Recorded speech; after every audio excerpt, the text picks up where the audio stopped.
రెండు వైపులా పదం ఉంది. ఎలా చేసిన అన్ని మూసుకొని కూర్చోడు. Last and final. మీ ఇంట్లో మీ హవా నడుస్తుందా, తాతగారి హవా నడుస్తుందా? హవా హవా హవా హవా. నువ్వు చచ్చిపోరా, మీ తాత చచ్చిపోరా, నీ సొమ్ము పెట్టమని ఏ సొమ్ము పెట్ట పని కురేసుకోవడం చార్జం పని ముతాజ పని చెట్టు గడ్డ పండగడ్డ బోన పెట్టి బోన మీద పచ్చగడ్డి మొలహ కన్న బట్ట దుబ్బన బట్ట బట్ట బట్ట బట్ట బట్ట. తాత నా వల్ల కాదు. ఎలా బనాయిస్తున్నారు నాయన? చెప్పు చెప్పు. నే మాత్రం సైకిల్ నేను చేయలేనా? ముసలమ్మ చూడు.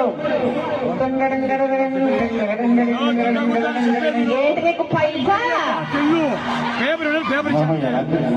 ఇప్పుడు ఎలా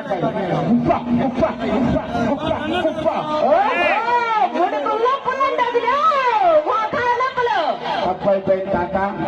ఇది నా వల్ల కాదు, నువ్వే చెప్పండి. మామ చూడు చూడు చూడు చూడు చూడు. అర్థం కాలా? దారిపోలే దూరం అర్థం కాలా? ఓహో, ఇంకా ఎవరి హవా నడుస్తుందని అడుగుతున్నావా? ముసలోడి హవాని నడుస్తుంది. దెబ్బ చూస్తే అర్థం కాలే. చెప్పాలి. సూపర్.